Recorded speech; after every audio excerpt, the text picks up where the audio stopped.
Olá, começa agora o último Palestra em Casa de 2010.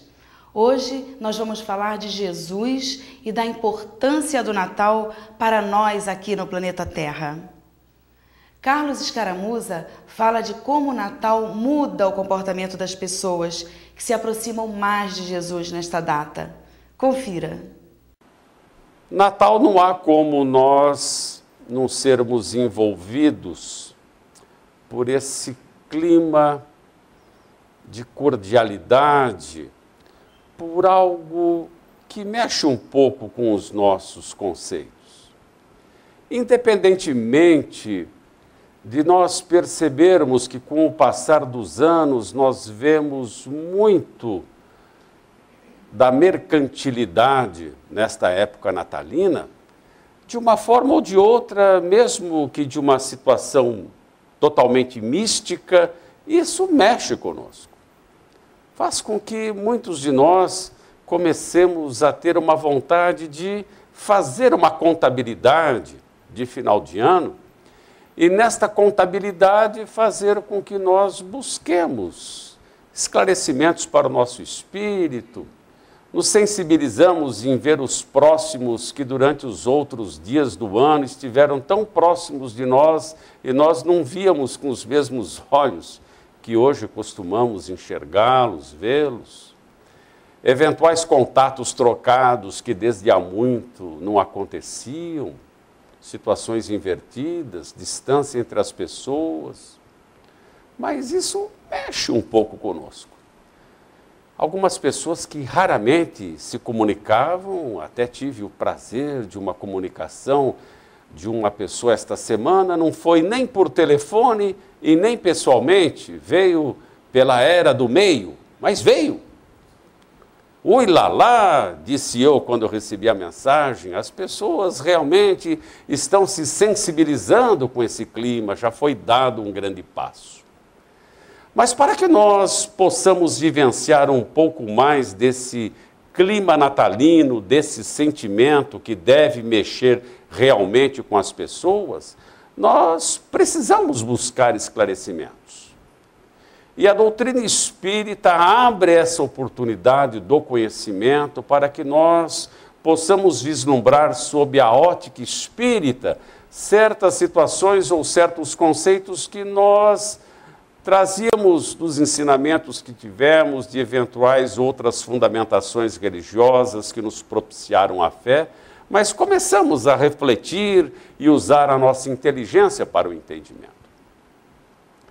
Se nós nos determos no relato do evangelista Lucas, vamos pegar ali o capítulo 2 do Novo Testamento, e vamos observar ali o que narrou o evangelista para que nós, conseguindo entrar na história, possamos entender as situações pelas quais o Natal vai tendo as suas transformações com o decorrer do tempo. Relata ali o evangelista que na época do nascimento de Jesus, o imperador era Augusto César. E ele decretou um recenseamento em toda a Palestina, tendo ali a orientação de Quirino, que era um governador da Síria a mando de Roma.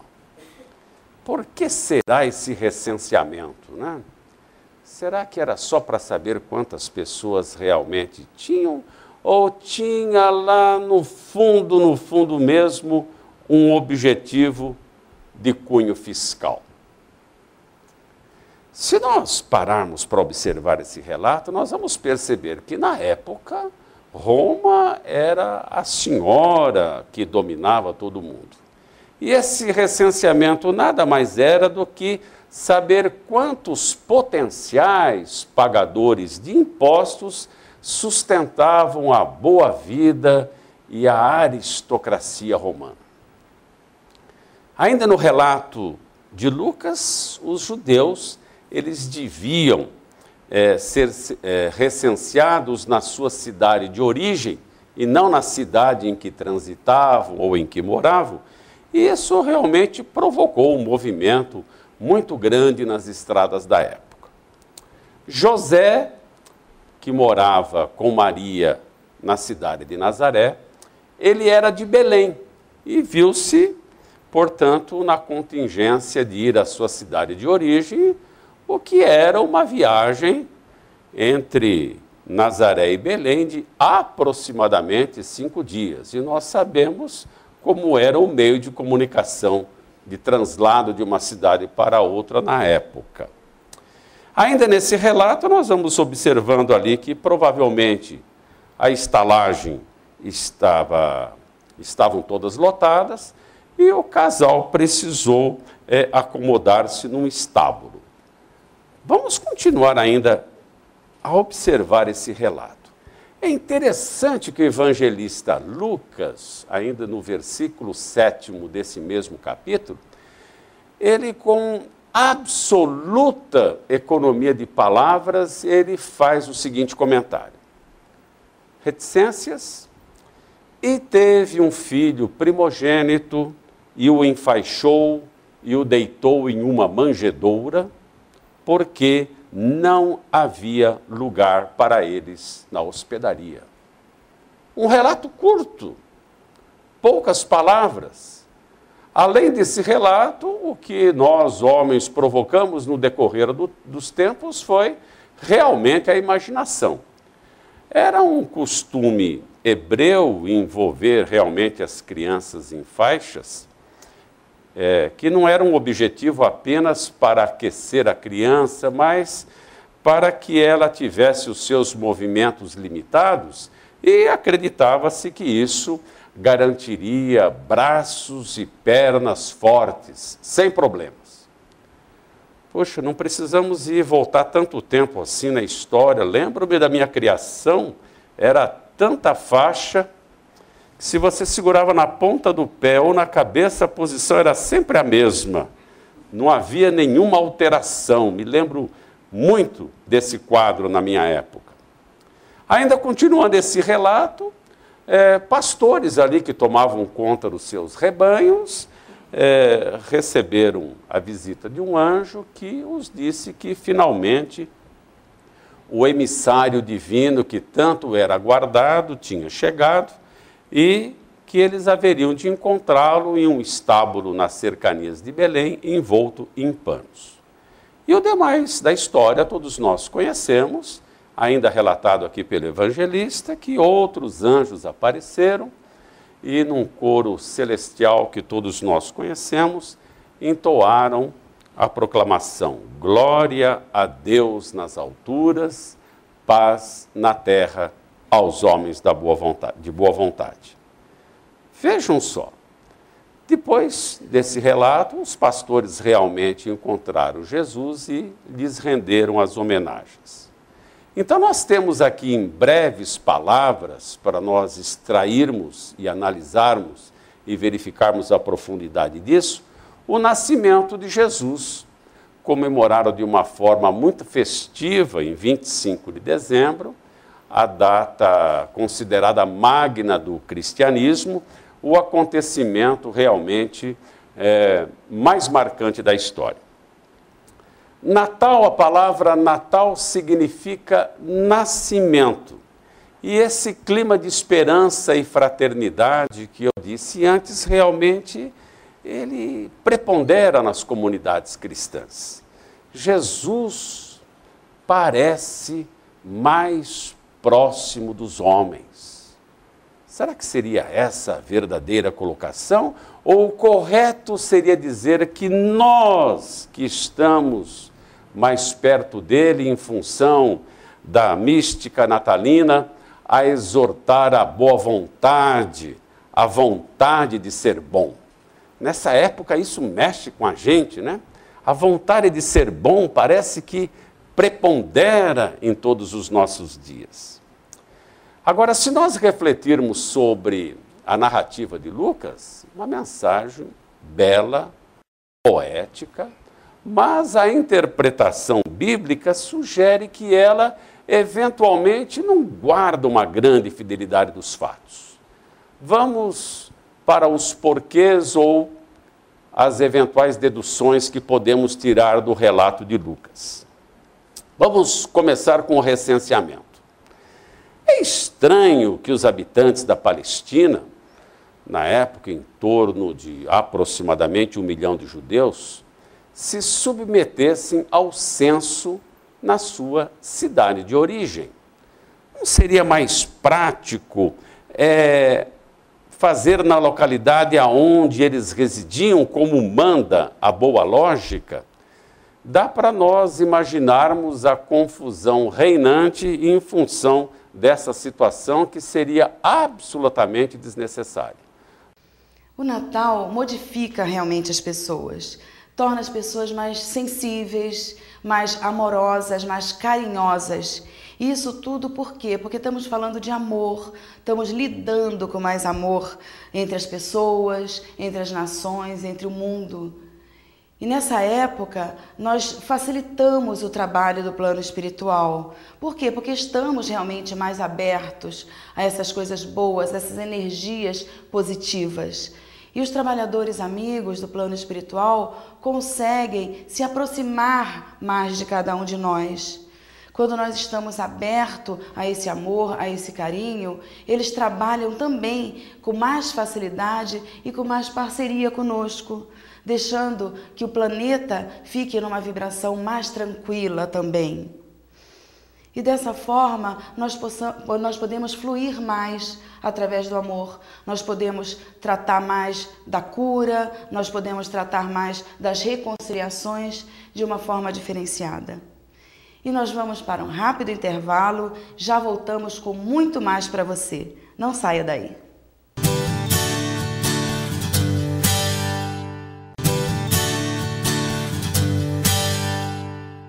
Voltamos a apresentar o Palestra em Casa. No mês de dezembro, procuramos refletir mais sobre a palavra do Mestre Jesus. Acompanhe agora a palestrante Margarete Puma fazendo uma reflexão sobre as condições históricas sob as quais Jesus nasceu. Vamos ver. Nesse mês, nós procuramos pensar, analisar um pouco sobre aquilo que Jesus fez quando esteve entre nós. Por que que ele veio naquele momento? Por que que ele encarnou naquele local com aquelas pessoas? E entende-se que ali era o momento adequado, aquelas eram as pessoas que necessitavam dos primeiros ensinamentos de Jesus para que as condições do planeta, para que as pessoas começassem a se modificar, porque eles tinham um entendimento, tinham um ensinamento e eram preciso que viessem novos esclarecimentos. Então, como era o momento, como vivenciavam as pessoas? Nós tivemos aí, por longos anos, antes da vinda de Jesus, uma série de atrocidades. E quando os povos daquele local, eles viviam em guerras constantes e eram muito materialistas. Eles não pensavam nas consequências, né, das milhares e milhares de vidas que foram ceifadas. Então, nós trouxemos aí alguns exemplos da história, mais para exemplificar para vocês. Por exemplo, Pompeu matou 12 mil judeus em 63 a.C. para dominar as terras dos macabeus para os romanos. Nós sabemos que os romanos, eles eram os líderes, eram os que dominavam todas as terras, distribuíam essas terras através de governadores e todos eles tinham que dar, né? Tenham a responsabilidade de se justificarem, de obedecerem todos os preceitos romanos. Nós tivemos também, em 54 a.C., o governador da Síria, de nome Longino, que venceu a batalha e deportou 30 mil judeus. Então, vamos observando como eram as posições das pessoas ali. Herodes, também bastante conhecido, em 40 a.C., assumiu a coroa de Davi, expulsou os partos chefiados por Antígono e fez-se temido por todos, matando a todos aqueles que tinham sido contra eles. Naturalmente, isso para eles era um fato natural. Depois nós tivemos também, no governo de Herodes, com todas as conquistas que ele fez, ele foi aumentando as terras, conquistando as cidades, e aí foi ficando muito rico aquele estado, aquele local. Então, com isso, ele fez com que Israel crescesse. Então, ele procurou construir cidades deslumbrantes, houve o apoio para as grandes esculturas. Jerusalém se enriqueceu com monumentos e edifícios pomposos, porque para eles demonstrar o poder e a riqueza era construir monumentos gigantescos, porque desta forma eles mostravam todo o seu poderio. Tá?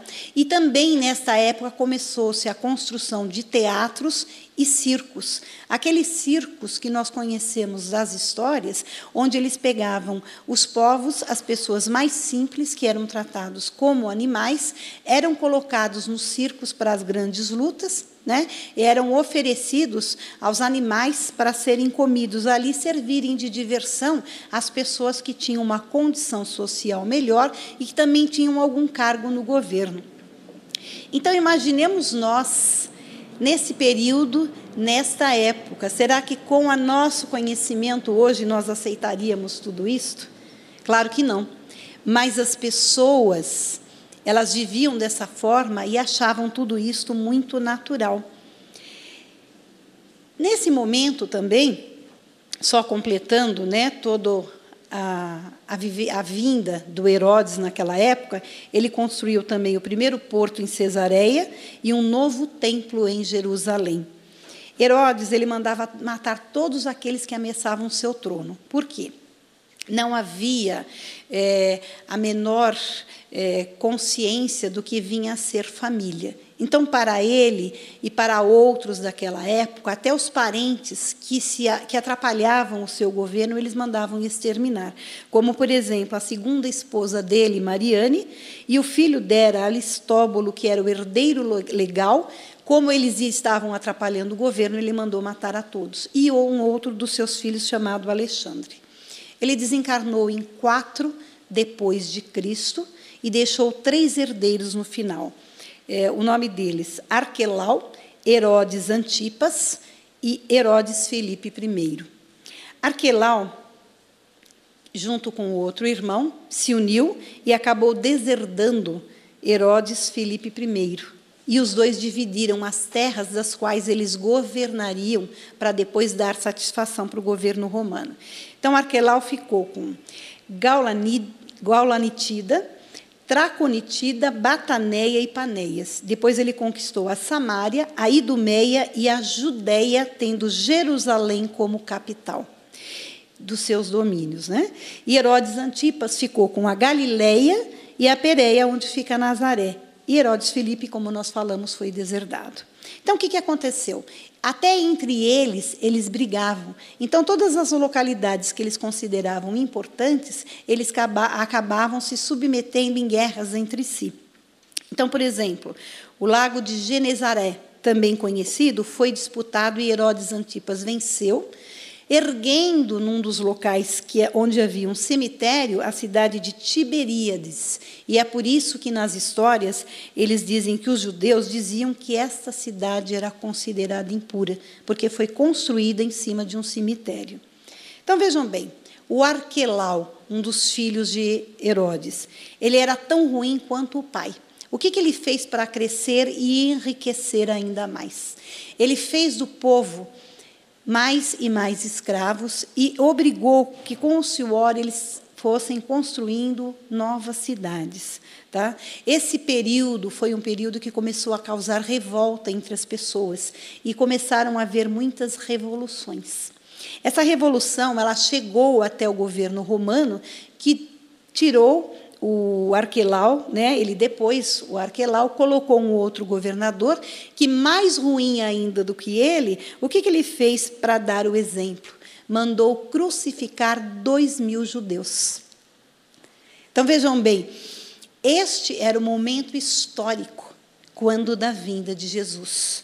E é por causa desta forma de vida, por causa deste orgulho, por causa desse materialismo que ainda existia nas pessoas daquela época, é que Jesus precisava vir.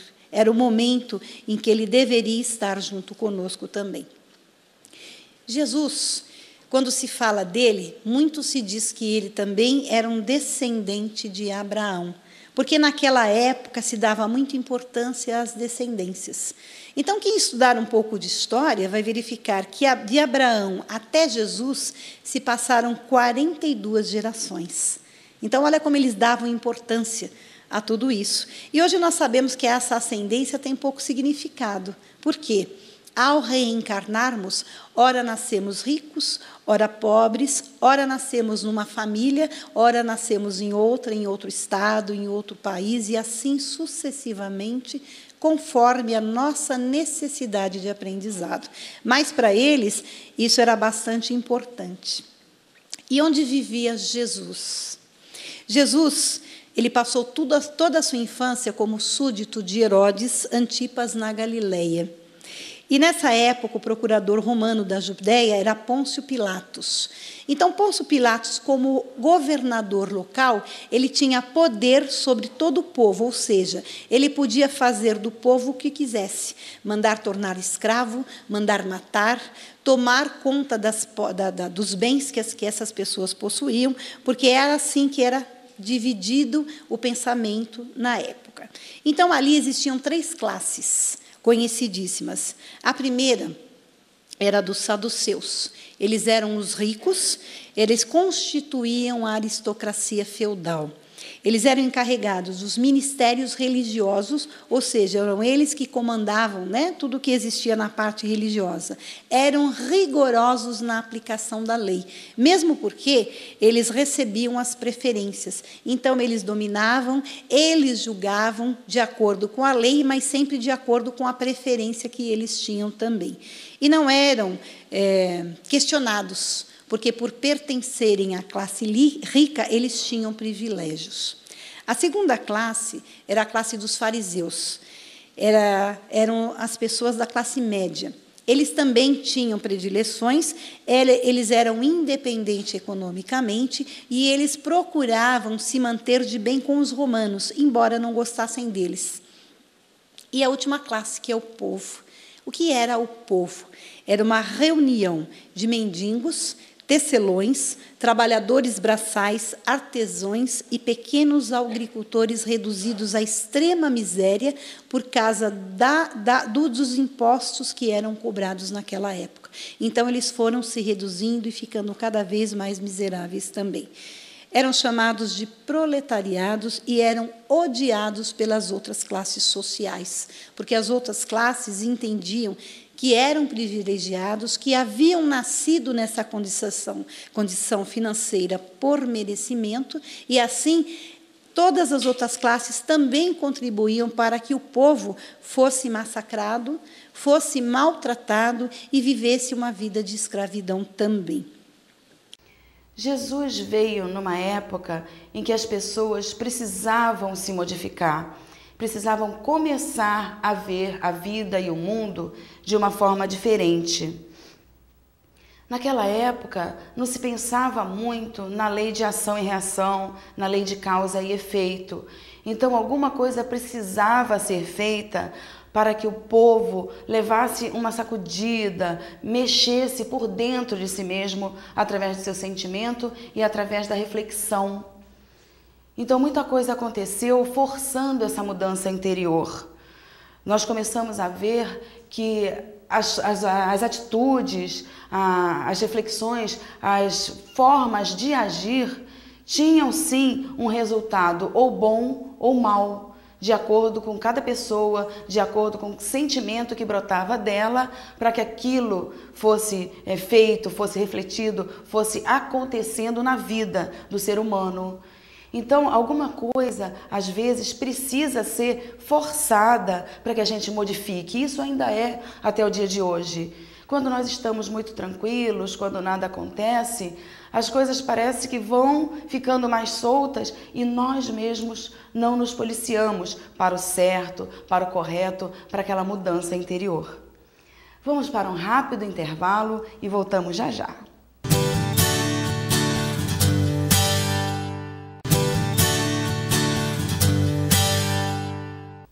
Palestra em Casa está de volta. E no programa de hoje, você assiste palestras que falam sobre Jesus e o Natal. Jesus nos ensinou a separar a família material da espiritual, para que caminhemos sempre para a evolução do espírito. Confira o que Dirceu Lútico disse a respeito. Maria foi conversar com Eliezer para que ele então arrumasse um lugar para Jesus lá no templo, porque ela estava preocupada com o futuro dele. Ou será que hoje nós não ficamos esperando, quem sabe, encontrar um conhecido que trabalhe lá em Brasília, né? Que possa arrumar uma indicação para a nossa filha, para o nosso filho, uma brechinha assim como quem não quer nada. É mal isso? Não é mal. Nós estamos cuidando, zelando pelo futuro dos nossos filhos. E ela foi, falou com Eliezer e falou, pode ficar que eu vou ver o que eu posso fazer, né? Mas, no dia seguinte, Jesus a procurou e pergunta assim para ela, mãe, o que você quer de mim? Né? Por quê? Porque Jesus sabia, né? Claro, que ela tinha tomado aquela providência, e ele falou, por acaso eu não estou sendo um bom filho? Por acaso eu não comungo com o nosso Pai Eterno? Né? Aliás, mãe, eu já tomei a minha decisão. Amanhã eu vou falar com meu pai, eu quero trabalhar com ele. Então, Jesus aí já dá um exemplo da necessidade que nós temos de ter uma profissão. E ele, por um raciocínio lógico, nós deduzimos que ele deve ter sido aquele carpinteiro, né? Perfeccionista, deveria manejar aquelas ferramentas com maestria, um verdadeiro artista. Porque quando Maria foi com os seus filhos buscar Jesus na casa de uma criatura que ele estava lá fazendo uma refeição, e alguém informou Jesus dizendo, olha, a sua mãe e seus irmãos estão aí fora. E estão dizendo que o senhor não está batendo bem, né? Esse é o evangelho do Marcos. Ele diz mesmo, achavam que ele não estava batendo bem. Ora, isso provavelmente foi no início daquele período que nós chamamos de período messiânico de Jesus.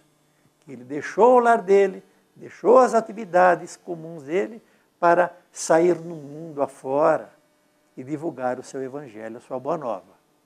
E aí eu lhes pergunto, será que ele estava fazendo falta na carpintaria? Com certeza. Né? Com certeza deveria estar fazendo muita falta. Mas ele se utilizou daquele momento, mais uma vez, para deixar uma lição e dizer, quem é minha mãe, quem são os meus irmãos, senão aqueles que fazem a vontade do Pai. Através dessa colocação, ele estava simplesmente separando a família material e a família espiritual. Dizendo que a família material, ela tem a sua utilidade para o nosso processo evolutivo. Mas se nós ficarmos arraigados à família e apenas pensarmos apenas na nossa família, nós deixamos de buscar o valor espiritual. E o tempo passa e pode ser que nós perdemos uma grande chance de darmos um salto de qualidade na nossa vida. Então, esses são alguns acontecimentos da vida de Jesus que provam que ele trabalhou, que ele esteve ali dioturnamente junto dos seus familiares e que ele não era apenas uma aparição tangível. Hoje, praticamente, felizmente, no movimento espírita, são pouquíssimas as pessoas que ainda comentam esse episódio, porque ele já está ficando no esquecimento e ninguém mais fala dessa teoria. Felizmente. Os mais antigos, como eu, é que ainda às vezes trazem esse aspecto para nós analisarmos. Muito bem. Mas há outros aspectos de Jesus que é interessante nós considerarmos.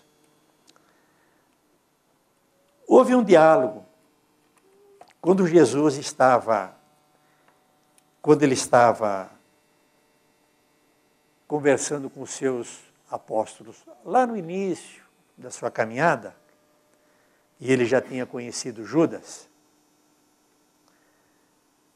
ele diz assim: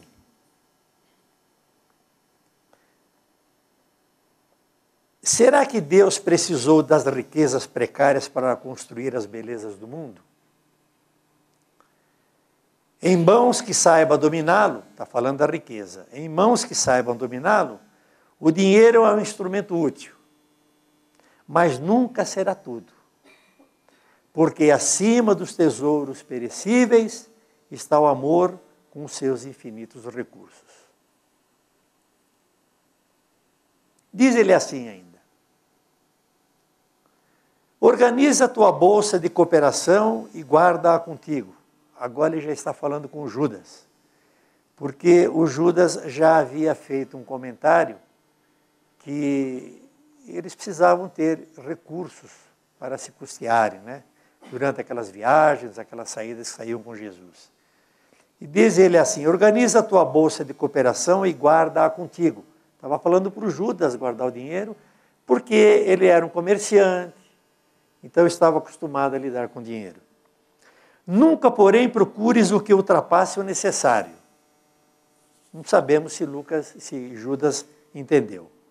Aí o Judas retruca e diz o seguinte: Senhor, a bolsa é pequenina, mas constitui o primeiro passo para que se possa realizar alguma coisa. Jesus retrucou e disse assim: sim, Judas, a bolsa é pequenina, contudo, permita a Deus que nunca sucumbas ao seu peso. Então isso é lá no começo, Jesus já estava mandando uma indireta para o Judas, como que dizendo: olha, você fique esperto, porque você poderá tropeçar por conta do dinheiro. Quando reencarnamos, nem sempre nascemos naquela família que é realmente tudo perfeito, que é a nossa família espiritual, que é a nossa família compreensiva, todos amigos, todos se entendendo completamente bem. Isso é normal, estamos ainda num planeta de provas e expiações, então precisamos aprender a lidar com as pessoas, precisamos aprender a amarmos mais. Então essa família espiritual e a família material na qual estamos inseridos tem muito a ver com o nosso passado, com aquilo que nós estamos colhendo no presente devido a um passado de atitudes talvez não tão bem pensadas, e isso nos traz muitas vezes desarmonia dentro do lar. Muitas vezes não estamos tão felizes dentro daquele lar que deveria ser realmente o espírito de lar e de família. E isso nos faz sofrer, nos deixa às vezes tristes, aborrecidos. E cabe aí recorrermos à prece, recorrermos à força espiritual, à força do nosso Mestre Jesus, para que possamos novamente ter aquela harmonia e aquela verdadeira paz familiar. Vamos fazer uma breve pausa e voltamos já já, não saia daí.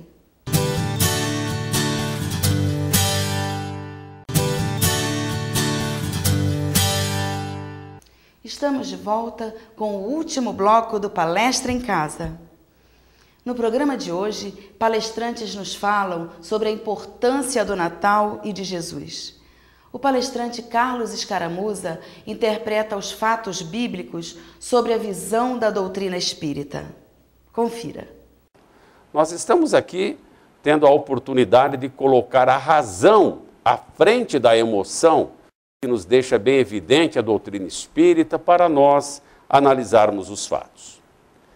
Outros intérpretes do cristianismo dizem que Jesus nasceu em Nazaré. Mas se nós pararmos para observar essa narrativa bíblica, nós vamos verificar que no Evangelho de Lucas teria por objetivo dar a oportunidade de cumprimento a uma antiga profecia judaica, segundo o qual o enviado divino nasceria em Belém e não em Nazaré. Daí a suposta viagem no controvertido censo. Como nós podemos observar, nós podemos, passando pelo crivo da razão, observarmos todas essas situações. Porque Jesus foi muito importante para a história. E até hoje muitos ainda buscam dados para comprovar situações inversas àquelas a que nós costumamos ou soubemos pelo contar das pessoas, pelos livros que nos trouxeram conhecimento até o nosso momento, porque a importância dele foi tão grande que do seu nascimento nós temos duas divisões distintas, antes e depois dele. Por isso que nós contamos os anos a partir do seu nascimento nos dois sentidos do tempo linear. Por exemplo, Augusto César nasceu no ano de 63 AC, antes de Cristo, e morreu em 14 DC, depois de Cristo. É importante também nós aproveitarmos o momento e entender que o DC, depois de Cristo, também tem uma segunda colocação, usando a abreviatura A minúsculo ponto, D maiúsculo ponto, que quer dizer, e derivado do latim, Anno Domini, ou seja, no ano do Senhor. Mas quando é que ocorreu essa mudança? Essa mudança ocorreu no século VI da nossa era, realizada a partir dos cálculos efetuados por Dionísio, um monge e escritor cristão, que, claro, em face das suas limitações da época, ele errou em alguns anos. Nós sabemos hoje que Jesus nasceu aproximadamente 4 a 6 anos antes da data fixada. Vejam só. Assim, neste ano de 2007, que nós estamos fazendo aqui essas reflexões, nós poderíamos estar entre 2011 e 2013 tranquilamente. Isso nos faz uma pausa para nós nos lembrarmos que aquele suposto juízo final, comentado por alguns intérpretes bíblicos, que ocorreria no ano de 2000, pelo jeito está bastante atrasado. Se nós pararmos para pensar em todas essas controvérsias, nós vamos chegar à conclusão que desconhece-se realmente o dia exato do nascimento de Jesus. No século IV da nossa era, as autoridades religiosas optaram por 25 de dezembro, que marcava o início das festas populares da primavera, a suceder o inverno. Era a vida recomeçando depois da morte, que era simbolizada pelos meses frios.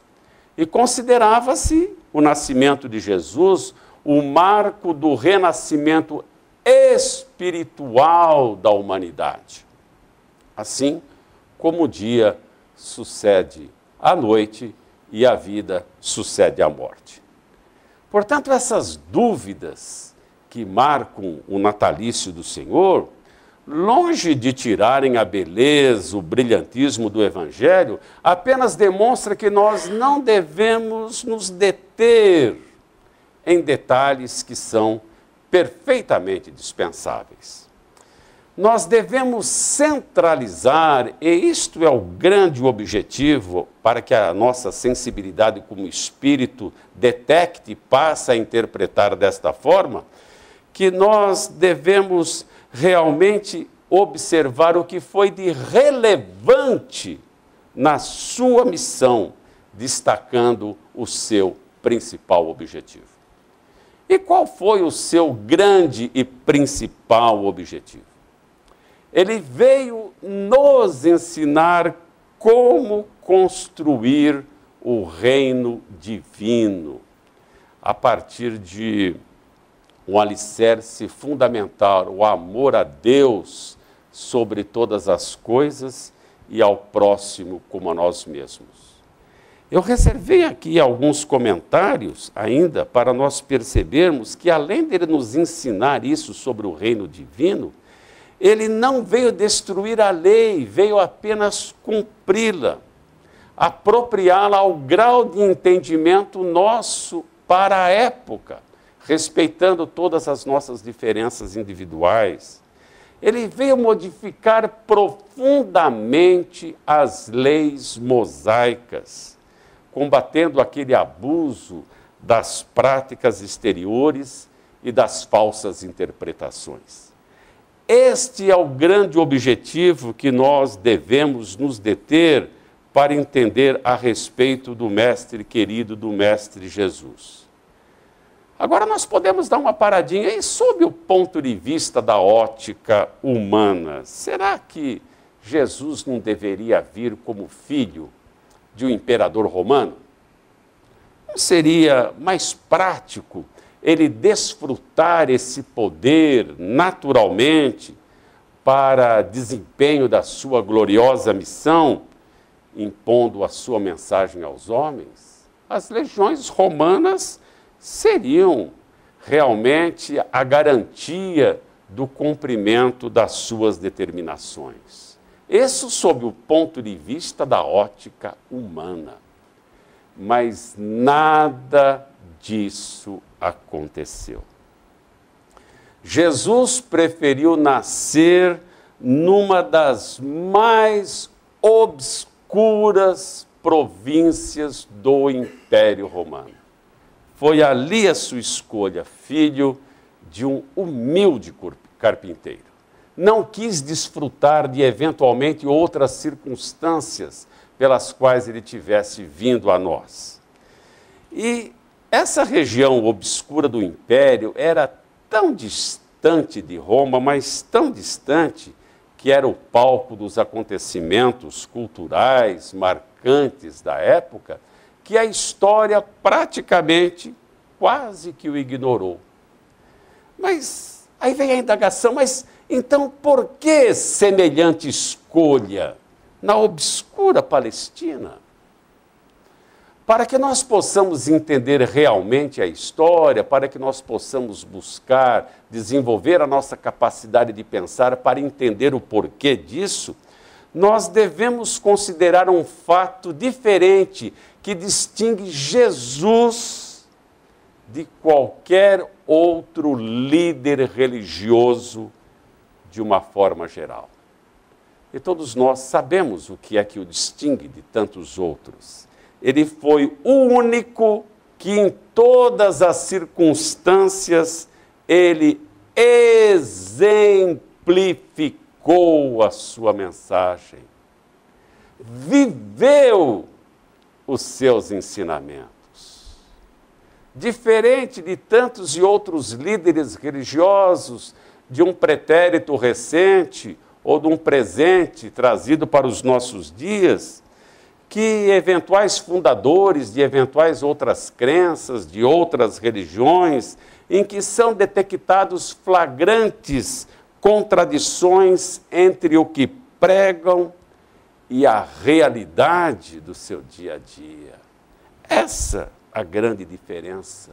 A mensagem de que muitos desses ditos trazem parece muito pesada para que os seus próprios ombros possam carregar, dando um sinal bem amplo das suas limitações para com a realidade. Jesus não. Foi diferente, porque ele foi tão grande quanto a sua mensagem e a viveu intensamente. Natal é renascimento. E nessa época a humanidade quer renascer, quer se modificar, quer melhorar. Então nós temos a obrigação de fazer nessa época mais um pouquinho da nossa mudança interior, mais um pouquinho mexer com aquele nosso sentimento de amor, de carinho para o próximo, daquela compreensão melhorada, né? A nossa reflexão de uma forma mais humana perante todos aqueles que estão à nossa volta. Então é justamente nessa época que nós nos colocamos mais assim na mão de Deus, no colo de Jesus, e do plano espiritual maior. É nessa época que nós conseguimos ser mais próximos a Jesus e mais próximo ao nosso irmão, aquele que nos traz problema, aquele que nos faz sofrer, aquele que às vezes nos coloca à prova até a nossa paciência e a nossa resignação. Então é aí que a caridade tem que fluir com mais força, é aí que nós temos que estender a nossa mão para aquele que não é tão nosso amigo ainda, mas que brevemente será. Porque nós temos essa força interior de modificar qualquer situação. E o Natal traz isso para nós, essa mudança, né? Essa força dentro de nós mesmos. O programa de hoje está chegando ao fim. Participe do nosso programa. Mande um e-mail para palestraemcasa@tvmundomaior.com.br. E um ótimo Natal, uma excelente passagem de ano a todos vocês. No próximo ano, a gente se encontra. Até lá!